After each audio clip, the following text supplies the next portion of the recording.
하나님 말씀 누가복음 2장 11절에서 14절입니다.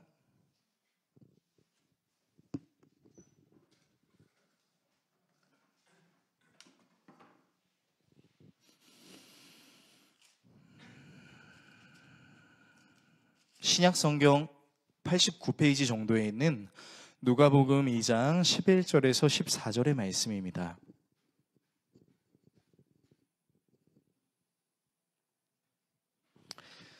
네, 오늘 말씀은 그리 길지 않으므로 모두가 같이 한 목소리로 11절부터 14절까지 같이 읽도록 하겠습니다.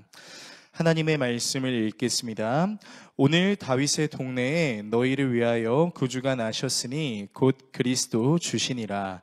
너희가 가서 강보에 쌓여 고요에 누워 있는 아기를 보리니 이것이 너희에게 표적이니라 하더니 호련히 수많은 천군이 그 천사와 함께 하나님을 찬송하여 이르되 지극히 높은 곳에서는 하나님께 영광이요 땅에서는 하나님이 기뻐하신 사람들 중에 평화로다. 아멘. 오늘 여러분과 함께 예수님의 탄생에 대한 고찰이라는 주제로 하나님의 말씀 나누도록 하겠습니다. 설교를 하기 전에 공지의 말씀을 드리겠습니다.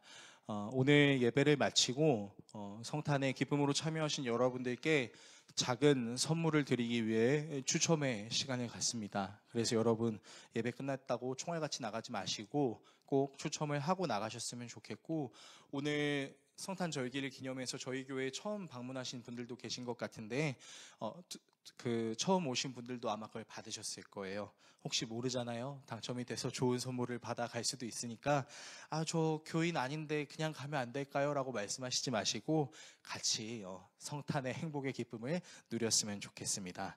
네, 설교를 하도록 하겠습니다. 자, 오늘은 우리 교회에서 맞이하는 두 번째 성탄 감사 예배 날입니다.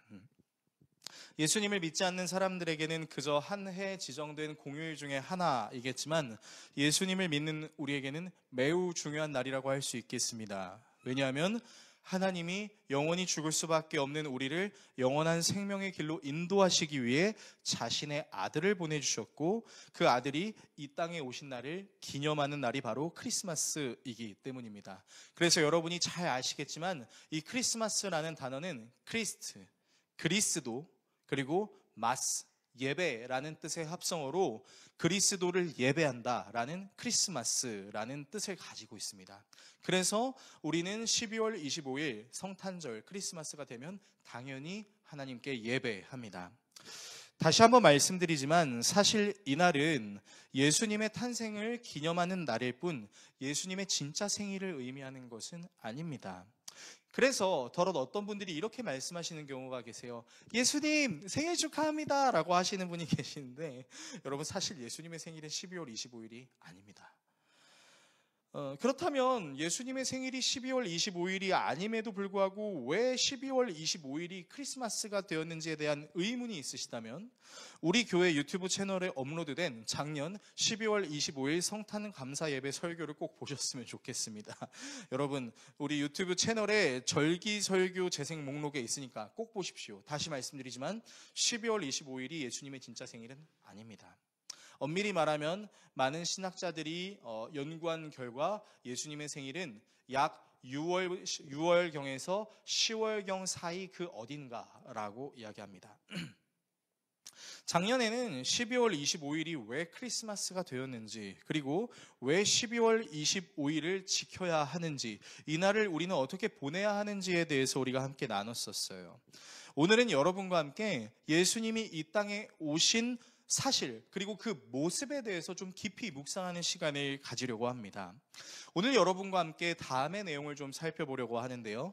먼저 예수님이 이 땅에 오신 내용의 의미가 무엇인지에 대해 살펴보겠습니다. 그리고 예수님이 이 땅에 오신 모습이 갖는 의미가 무엇인지에 대해 살펴보겠습니다.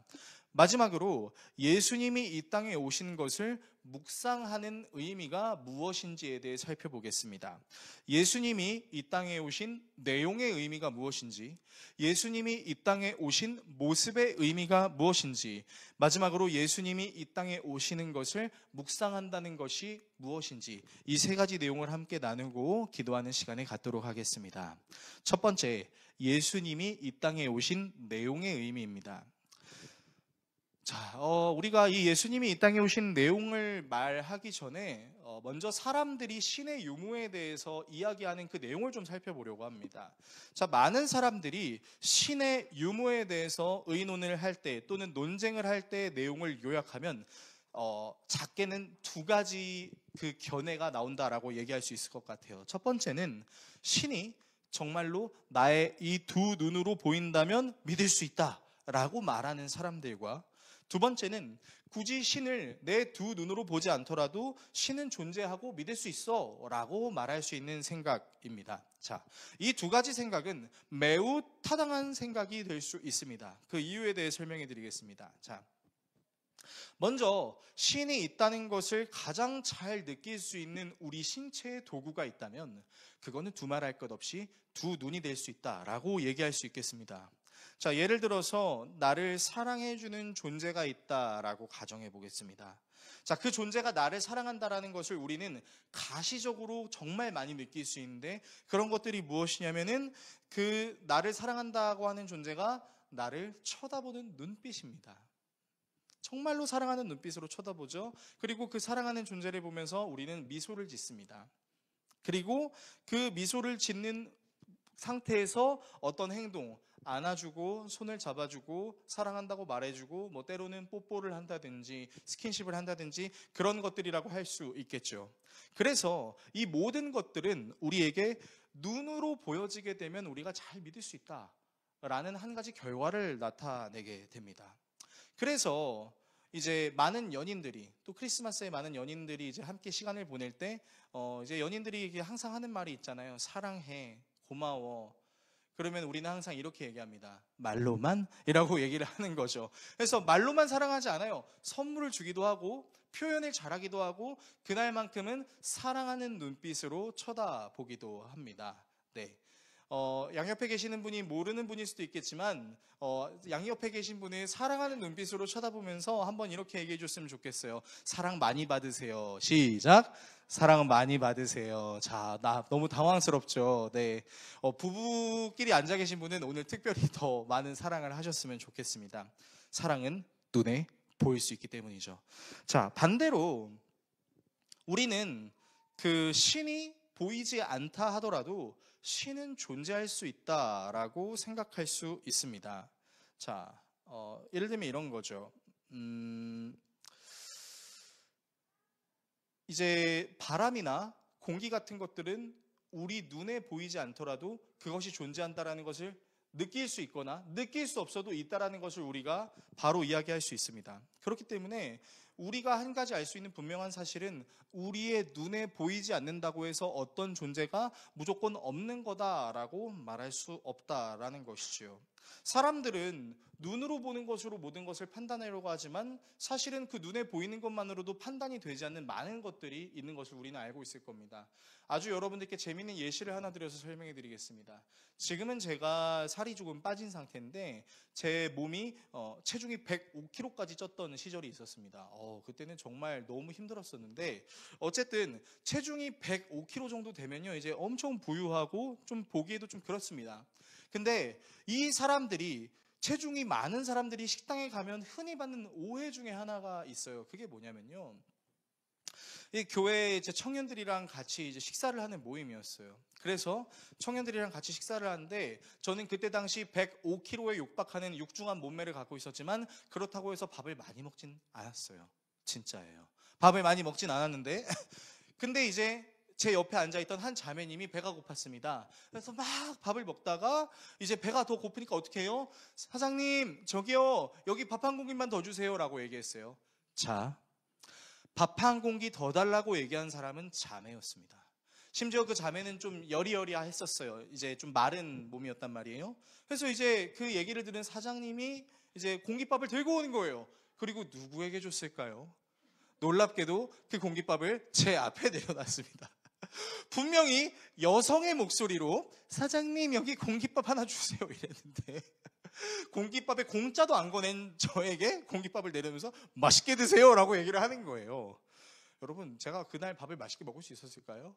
물론 기분이 나빠도 밥은 맛있어서 밥은 맛있게 먹었지만 사실 좀 상처를 받았죠. 왜요? 아니 좀 뚱뚱해도 여러분, 코끼리가 고기 먹어서 뚱뚱해집니까? 아니잖아요. 풀을 먹어도 뚱뚱해지는 것처럼 당시 제 몸이 너무 불어 있었지만 저는 밥을 많이 먹지 않았는데, 심지어 다른 목소리로 얘기했는데 마치 제가 먹는 것이라고 착각해서 제 앞에 공깃밥을 놓았을 때 저는 얼마나 기분이 안 좋았을까요? 보이는 것과 속에 있는 것은 다를 수 있다는 거죠. 마찬가지입니다. 여러분, 우리는요, 눈에 보이는 모든 것으로, 내게 보여지는 그 모습으로 무언가를 다 정의 내릴 수 없습니다. 마찬가지로 우리 눈에 보이지 않더라도 존재하는 무언가가 있다는 것을 우리는 인식할 수 있습니다.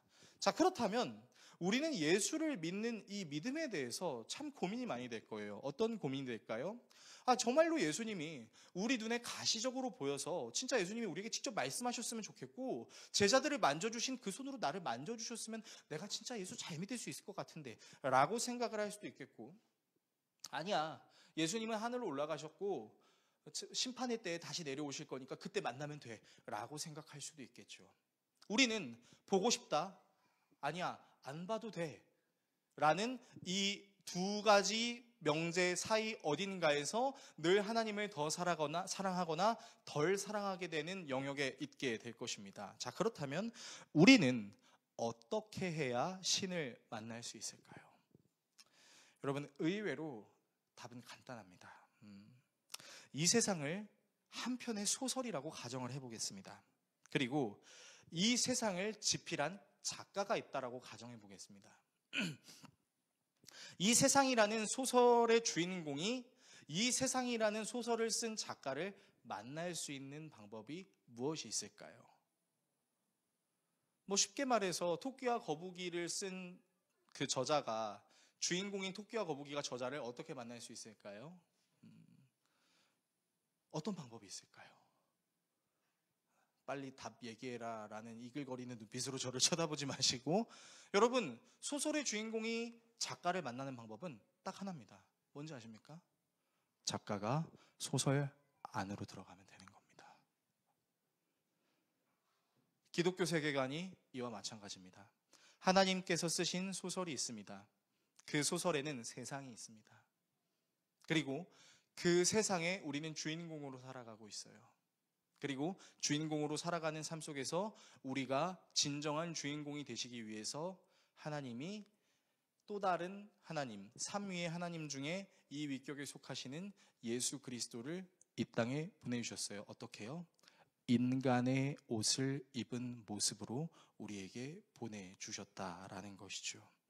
그래서 여러분, 예수님이 이 땅에 오신 내용의 의미는 우리가 실제로 예수 그리스도께서 인간의 몸을 입고 이 땅에 내려오셨다라는 것을 인정함과 더불어 예수 그리스도가 이 땅에 오신 그 사실들과 사역들을 알게 되므로 우리는 지금 예수님이 이 땅에 없는 것처럼 느껴져도 예수의 살아계심을 느낄 수 있다라는 것입니다. 그래서 여러분, 예수님이 아기의 옷을 입고 하늘에서 이곳으로 내려오셨다라는 것은 사랑이신 예수님이 이 세상에 우리와 함께 하시기 위해 오셨다라는 뜻으로 우리가 이해해야 합니다. 자, 두 번째, 예수님이 이 땅에 오신 모습이 갖는 의미입니다. 하나님이 만드신 소설이라는 세상에 주인공으로 살고 있는 우리가 하나님을 만나는 방법은 딱 하나라고 했어요. 하나님이 소설 안으로 들어오시는 겁니다. 자, 그렇다면 우리는 이렇게 생각할 수 있겠어요. 하나님이 좀 멋있는 모습으로 왔으면 참 좋았을 텐데 그 하나님이 생각보다 멋있는 모습으로 오시지 않았다라는 것입니다. 자, 여러분이 그 말씀을 읽으신 그대로 하나님은 어떤 모습으로 오셨냐? 인간의 옷을 입고 말 구유에 놓이신 모습으로 오셨어요. 자, 적나라하게 말씀드리면 말 밥통에서 나셨습니다. 자, 말 밥통에서 태어난 예수님, 우리가 과연 멋있다고 얘기할 수 있을까요? 그렇지 않죠. 만약에 여러분이 하나님 자신이라고 한번 가정을 해보겠습니다. 그리고 여러분이 여러분의 사랑하는 아들 예수님을 이 땅에 보낸다라고 생각했을 때 여러분은 예수님을 어떻게 이 세상에 보내시고 싶으신가요? 아마 우리는 이렇게 생각할 수 있을 것 같습니다. 자, 일단 유명해져야겠죠. 그러니까 우리가 생각할 수 있는 방법은 뭐냐면 이 예수님이 셀럽이 되는 겁니다. 그래서 유명 연예인들, 정재계의 유명한 인사들이랑 이제 고루고루 친하게 되는 거죠. 자, 이런 인간관계와 더불어 우리는 또 어떻게 세팅할 수 있을까요? 이 예수님을 돈이 많은 예수님으로 세팅을 할 수 있을 겁니다. 많은 사람들에게, 가난한 사람들에게 돈을 나눠주고 먹을 것이 없는 사람들에게 먹을 것을 나눠주면서 복음을 전하는 거죠. 물론 예수님께 또 그렇게 사역을 하셨지만 그것보다 더 멋있게, 자, 예를 들어서 우리가 지금 거북섬에 있는데 거북섬에 사는 주민들은 다 아시겠지만 이 도시가 눈물의 도시입니다. 네. 정말 그 여러 가지 복합적인 문체가 얽히고 설켜 있어서 이곳에 사는 사람들이 참 힘들어요. 자, 근데 예수님께서 이곳에 오셔가지고 수분양자들의 모든 대출빚을 갚아주시고 인프라를 조성해 주는 겁니다. 자, 그러면 이 거북섬에 약 3,000세대가 살아가고 있는데 이 3,000세대 중에 저는 예수 안 믿을래요 라고 말할 수 있는 사람이 누가 있겠어요? 그렇지 않습니까? 우리가 생각했을 때 사람들이 예수님을 믿게 할 수 있는 가장 좋은 방법은요, 유명한 사람들과 관계를 맺게 하고 그분의 주머니를 풍성하게 해가지고 모든 사람들에게 베풀게 하면 그만입니다. 여러분 놀라지 마세요. 이 거북섬 더웨이 교회가 이제 뭐 시작된 지 얼마 되진 않았지만 여러분 이 교회에 사람이 많이 오게 하는 방법 딱 두 가지만 하면 됩니다. 뭐 하면 될까요? 첫 번째, 자, 최근에 이제 마마에서 열심히 공연을 펼쳤던 빅뱅 친구들을 여기로 데리고 오면 됩니다. 그래서 G드래곤한테 G드래곤 여기 한 번만 예배 드리러 와줘 이렇게 얘기하면요, 여러분은 한 번도 보지 못했던 사람들이 여기에 막 앉게 되는 걸 보게 될 거예요. 그리고 G드래곤이 여기 와서 제 설교 말고 저의 지루한 설교는 듣지 않고 G드래곤이 그냥 하나님의 하자만 얘기하잖아요. 여러분 눈물 흘리고 난리 나요. 게다가 많은 사람들이 오니까 어떻게 해요? 지금 우리가 이 공간을 사용하고 있는데 이 공간의 몇 배나 되는 공간이 부풀리는 겁니다. 그래서 우리가 이 시온프라자의 5층을 다 교회로 조성한다고 한번 가정해 볼게요. 여러분 거북섬의 랜드마크 되는 거 어려운 일 아니에요. 쉬운 일이에요. 그렇지 않습니까? 제가 이런 비슷한 상황을 한번 경험해 본 적이 있었는데 저희 장인어른 장모님께서 예능 프로그램을 종종 보실 때가 있는데 그 전현무계획이라는 예능이 있었어요. 그러니까 이 예능을 보신 분이 있으실지 모르겠는데 그 타이틀 그대로 계획이 없습니다. 그냥 오늘은 이 식당 가야지 해서 그냥 가서 그 식당에서 먹는 거예요. 근데 이제 거기서 전현무가 우와 이거 진짜 맛있다 이렇게 얘기하고 그 전현무와 함께 있는 그 MC 한 명 이름이 기억이 안 나는데 아무튼 그 친구가 이거 진짜 맛있는데요 이렇게 얘기를 하는 거예요. 그래서 저희 장인어른이 그랬습니다. 와 저기 간장게장이 진짜 맛있나 봐. 먹고 싶다. 그래서 장인어른의 소원을 들어드리기 위해 새벽 기도를 마치고 인천 포구거든요. 소래포구인지 송도 쪽인지 정확하게 기억은 안 나는데 그걸 사러 달려갔어요. 심지어 금요일이었던 것 같아요. 금요일인지 토요일인지 정확하게 기억은 안 나는데 여러분 그 전현무계획의 꽃게 방송이 나온 지 일주일도 안 됐었거든요. 깜짝 놀랐습니다. 제가 새벽 6시에 갔어요.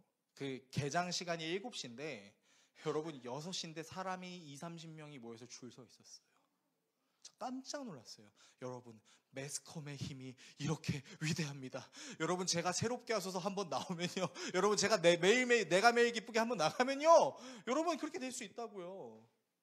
그래서 기다렸어요. 열심히 기다려서 그 오랜 기다림 끝에 계좌 이체도 안 된다 그래, 현금만 받는다 그래, 카드 결제도 안 된다 그래, 막 이러니까 막 진짜 짜증이 났었는데 어쨌든 결제를 해서 그 꽃게를 정말 맛있으리라 생각하고 먹었어요. 여러분 맛있었을까요? 맛없었을까요? 물론 사람의 입맛에 따라 맛의 차이는 있겠지만 그 꽃게가 굉장히 오랫동안 기다려왔던 꽃게라 비릿함이 생기고 이제 조금 상해서 이제 맛이 너무 없었어요. 뭐 저보다 이전에 받으신 분들은 맛있게 먹었을 수 있겠지만 유명한 연예인이 와서 여기 맛있어요 해서 갔는데 딱히 그렇게 맛있지 않을 수도 있다라는 겁니다. 그래서일까요? 아니면 또 다른 방법일까요? 하나님의 의도는 정확하게 모르겠지만 우리 하나님께서는 우리에게 예수 그리스도를 보내주시기 위해 인간들이 생각할 수 있는, 급격하게 유명할 수 있는 방법을 사용하지 않으셨다는 겁니다. 오히려 우리가 전혀 상상할 수 없는 방법으로 이 땅에 오셨죠. 근데 그 방법이 사실은 세상 사람들이 손가락질할 만한 방법이었어요. 어떤 방법이었어요?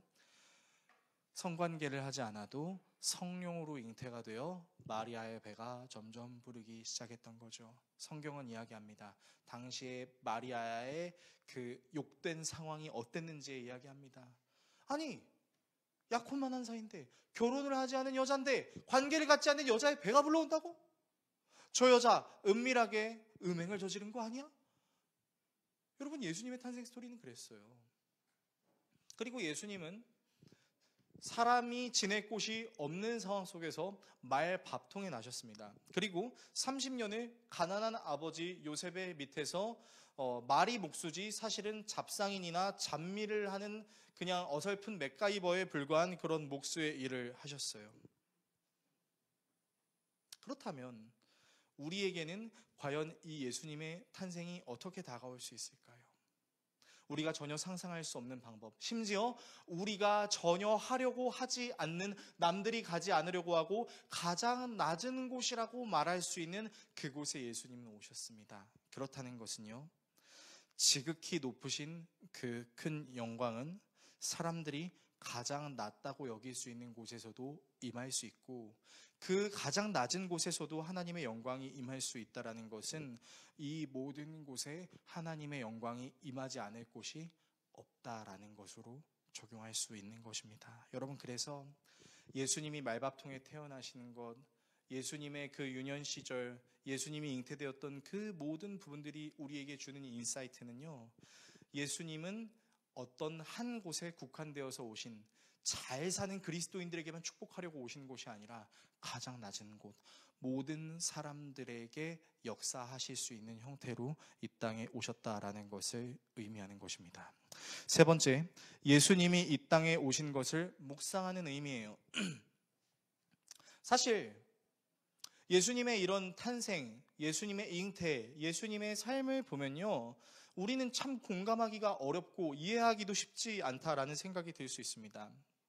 자, 모든 것이 가능한 신이 자기가 만들어 놓은 소설에 들어간 것에 대해서는 뭐 그럴 수 있다라고 치겠습니다. 실제로 이 세상에 존재하는 작가들 중에서도 자기 자신을 작품에 투영시켜서 한 인물로 묘사하는 작가들도 많이 있기 때문이죠.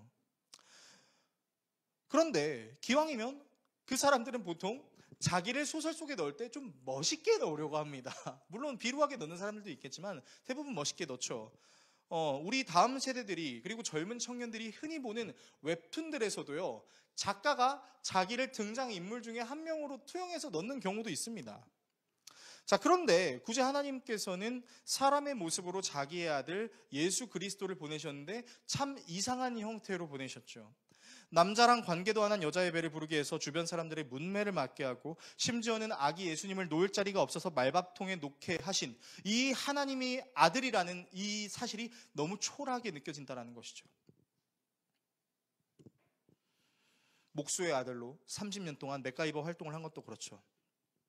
자, 그렇게 30년이 흘러 하나님의 때가 이르자 천국 복음을 예수님께서는 증거하고 다니시면서 자신의 제자들을 세워가기 시작하십니다. 자, 그렇게 예수님이 행하셨던 일들을 우리가 오랜 많은 것들을 그냥 단순하게 요약하자면 이거였어요. 예수님께서 하신 사역은 그동안 1000년의 역사가 넘는 시간 동안 유대인들이 굉장히 당연하게 여겨왔던 그 율법이, 니들이 생각하는 대로 지키는 그 율법이 그 의미가 아니야. 너희들이 지금 율법을 완전하게 행하고 있는 것 같아? 아니야. 내가 진짜 율법을 완전하게 하기 위해 왔어 라고 말씀하시죠. 그러니까 어떻게 보면 예수님께서 제자들에게, 사람들에게 전파하신 그 모든 율법이나 복음은 그동안 율법을 지켜오고 열심히 종교 생활해왔던 모든 사람들을 부정할 수도 있는 내용이나 다름없었다라는 것이죠. 세상이 줄 수 없는 평안을 너희에게 주겠다라고 하신 예수님은 사실 사람들에게 평안을 주는 것 같지 않았어요. 혼돈을 줬죠. 뭐야? 그럼 내가 수년 동안 지켰던 이 율법을 내가 어떻게 해야 돼? 뭐야? 그럼 내가 그동안 살아왔던 게 허무한 건가? 여러분, 이게 무슨 평안이에요? 혼돈 아닙니까? 혼란 아닌가요? 여러분, 예수님의 3년 공생의 사역이 마태, 마가, 누가, 요한, 사복음서에 그렇게 길지 않게 기록되어 있다고 해서 예수님의 사역이 그냥 아무런 별 볼 일 없는 사역이 아니라 사실 3년 동안 예수님이 행하신 모든 사역은 다이나믹 그 자체였어요. 정말 판을 뒤집는, 우리가 알고 있었던 것이 사실이 아니다라는 뒤통수를 맞는 것 같은 그런 충격을 받았다라는 것이죠. 그렇게 예수님은 3년 사역을 하시고 십자가에 죽으시고 부활하신 후에 하늘로 승천하시면서 제자들에게 한마디 하고 하십니다. 아버지와 아들과 성령의 이름으로 세례를 베풀고 내가 너희들에게 분부한 모든 것을 가르쳐 지키게 하라. 자, 그런데 말입니다. 예수님이 하늘로 올라가시고 난 이후 제자들이 한 가지 중요한 사실을 깨닫게 돼요. 그게 무슨 사실이냐면 요한복음 2장 22절에 기록되어 있는 내용인데 제가 읽어드리면 이런 겁니다. 우리 말로 쉽게 말씀드리면 예수님이 하늘로 승천하시고 나서야 자기들과 함께 3년 동안 다니시면서 가르치셨던 그 복음의 진짜 의미가 무엇인지를 깨닫게 되었다. 예수님이 그때 당시에 가르쳐 주셨던 것을 이해를 못하고 있었는데 예수님이 하늘로 승천하시고 제자들이 예수님의 복음을 증거하는 삶을 살면서 예수님께서 이때 이렇게 말씀하셨던 게 이런 의미였구나 라는 것을 깨닫게 되었다는 거예요. 사도 요한이 왜 그런 말을 성경에 기록했을까를 제가 좀 고민을 해봤고 하나님께서 저에게 주셨던 인사이트는 이런 거였습니다. 무엇이었냐면요, 제자들도 예수님이 승천하신 이후에도 계속해서 예수 그리스도를 알아갔다라는 거죠. 여러분, 이것을 우리에게 적용하면 우리는 어떻게 됩니까? 내가 이제 예수 믿었어요. 그리고 우리가 갖고 있는 성경을 펼쳐서 66권을 다 읽고 저에게 다 읽었어요. 신학 공부 3년, 4년 했다고 해서 7년 동안 제가 공부했으니까 제가 주님 다 알았어요 라고 말할 수 있는 것이 아니라 우리는 예수님께서 이 땅으로 다시 오시는 그날이 되기까지 계속해서 한 가지 과정을 겪어 나아가는 거예요. 어떤 과정? 하나님을 알아가는 과정이요. 여기에 앉아 계신 성도님들 중에는 수십 년을 신앙생활 하신 분도 계실 거고 이제 막 신앙생활을 하시는 분도 계실 거라고 생각합니다. 그런데요, 수십 년 신앙생활을 했다고 해서 내가 예수님을 많이 아는 것도 아니라고 말할 수 있고 수년 동안 신앙생활을 했다고 해서 내가 아무것도 모르는 것이라고 말할 수도 없는 이유는요, 우리의 모든 신앙생활은 다 하나님을 점점 알아가는 겁니다. 그래서 여러분, 적용하면요, 우리는 성탄절을 오늘만 맞이하지 않습니다. 앞으로 저와 여러분이 얼마나 더 살아가게 될지는 분명히 알 수 없지만 우리는 살아가는 모든 해 동안 성탄절을 맞이하게 될 겁니다. 성탄절뿐인가요? 우리는 한 번도 겪지 못했던 1월 1일, 2일, 3일, 4일 계속해서 우리가 겪어보지 못했던 그 날짜의 시간 동안 계속해서 우리에게 역사하시는 하나님을 경험하게 될 것이라는 말이죠. 그렇다는 것은 다른 말로 여러분, 우리가 예수님이 이 땅에 오신 이유를 묵상하는 것은 그냥 성탄절 잠깐 묵상하고 끝나는 내용이 아니라 우리의 신앙생활은 모든 시간, 모든 삶, 모든 상황과 환경 속에서 주님이 어떤 분이신지를 계속해서 알아가는 과정 속에 있다라는 것이죠. 그렇기 때문에 예수님이 이 땅에 오시는 것을 묵상하는 것은 단순히 성탄절에 예수님 생일 축하합니다 하고 끝나는 것이 아니라 이 날을 비롯해서 다시금 우리는 얼마나 주님을 알아가고 있는지, 그리고 나는 알아간 주님을 얼마나 내 삶 속에서 어떻게 적용하며 살아가고 있는지에 대해서 점검해야 된다는 거예요. 이 성탄을 비롯해서.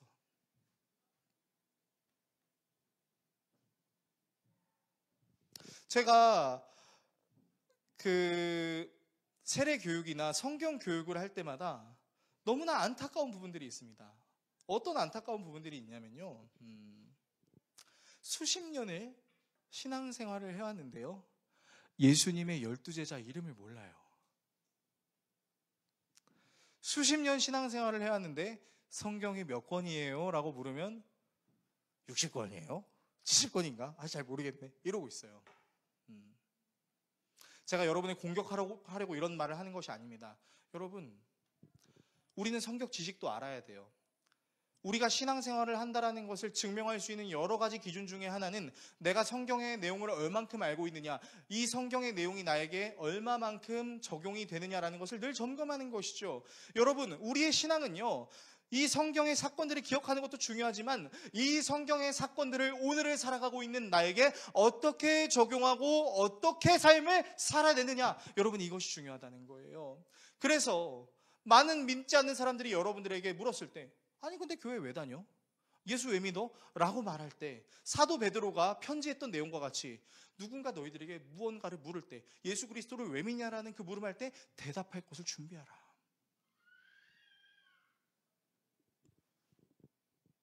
여러분은 혹시 예수님을 얼마나 알아가고 계십니까? 아니, 다시 질문하겠습니다. 그동안 여러분은 예수님을 알기 위해 어떻게 삶을 살아내셨나요? 저는 개인적으로 그렇게 생각합니다.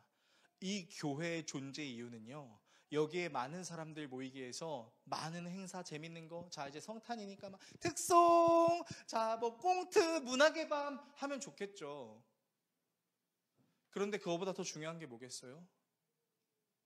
나를 구원하신 그 예수 그리스도의 구원의 능력이 그냥 죽기 직전에 적용되는 보험인가? 아니, 이 땅을 살아가면서 내가 좀 돈이 없고 물질이 없고 건강이 좀 안 좋고 사람들과의 관계가 어려워도 내가 살아갈 수 있게 만드는 근거로 예수님이 나와 함께 하시는가? 이 창세기에서부터 요한계시록까지 등장하는 이 예수님을 내 삶에 나는 얼마나 적용했고 적용한 대로 나는 그 삶을 정말 승리하며 살아냈고 나는 그래서 사람들 앞에서 예수님이 이런 분이에요 라고 담대하게 얘기할 수 있는 용기가 나에게 있는가 없는가? 여러분, 우리가 이것을 돌아봐야 한다라는 것입니다. 여러분, 그래서 예수님이 이 땅에 오셨다라는 것은 단순히 우리를 위해 죽으시고 부활하셨대, 그거 하시려고 여기 오셨대, 그게 아니라 나는 이 땅을 살아가면서 그 예수를 얼마나 알아가고 있는가, 얼마나 경험하고 있는가, 그것이 이 땅에 오신 것을 묵상하고 그것으로 신앙생활하는 우리의 태도라고 이야기할 수 있겠습니다.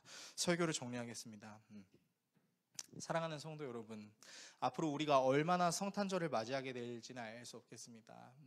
저는 사실 개인적으로 앞으로 약 62번의 성탄을 더 경험하고 싶습니다.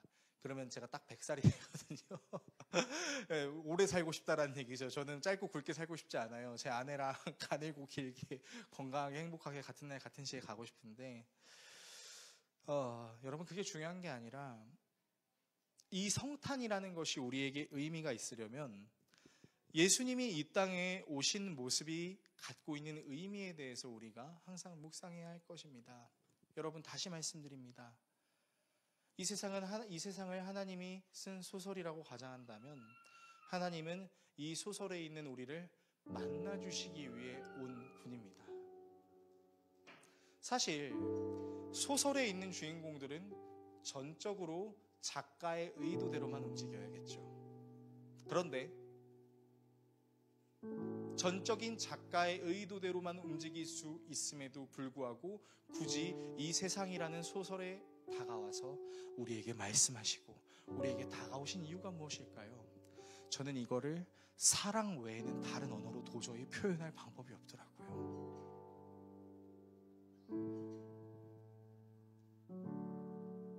그분이 우리가 생각하는 셀럽이 되는 방법, 아주 멋있는 방법으로 이 땅에 오실 수 있었습니다. 유대 사람들이 로마 제국의 종으로 부하로 살아가고 있을 그때 군사적인 메시아로도 오실 수 있었겠죠. 근데 왜 그분이 그런 선택을 하지 않고 굳이 성령으로 잉태되셔서 사람들에게 비난을 받고 말밥통에 태어나셔서 볼품없이 나왔을까요? 가장 영광스러우셔야 될 분이 가장 영광스럽지 못한 부분에 오셨다라는 말은 다른 말로 그분은 모든 상황 속에서 우리와 함께 하실 수 있는 하나님이라고 적용할 수 있겠습니다. 여러분, 이 예배를 마치시고 사랑하는 가족들과 맛있는 식사도 하시고 사랑하는 연인들과 즐거운 시간도 보내세요. 그것도 크리스마스를 잘 보내는 의미 중 하나입니다. 그러나 제가 여러분들께 한 가지를 더 권면드리겠습니다. 예수님이 이 땅에 오신 이유를 그저 우리를 살리시기 위함이라는 어떤 한 문학적 정의로만 국한하려고 하지 마시고요. 여러분들이 지금 삶을 살아가는 모든 와정 속에서 내게 오신 예수님이 나의 이 삶을 어떻게 살아내게 하실까? 나의 이 삶을 살아내게 하면서 나에게 말씀하시고자 하는 것이 무엇일까를 깨달아 나아가실 수 있는 은혜가 있으셨으면 좋겠습니다. 물론 누군가에게는 날마다 따박따박 챙겨주시는 일용한 양식과 행복한 모습으로 함께 하실 수도 있겠지만, 누군가에게는 수년 동안, 수십 년 동안 변치 않고 나를 괴롭히고 고통에 마치 나를 방치하는 모습처럼 그렇게 나를 버리신 것 같은 하나님만 경험하시고 있는 분들도 계실 거라고 생각합니다. 그러나 여러분 생각해 보세요. 하나님이 정말 우리를 사랑하시지 않는다면 어떻게 자녀를 말밥통에 태어나게 하시고, 어떻게 자녀를 십자가에 못 박아 죽이시고, 어떻게 자녀를 사람들의 욕바지로 되셨을까요?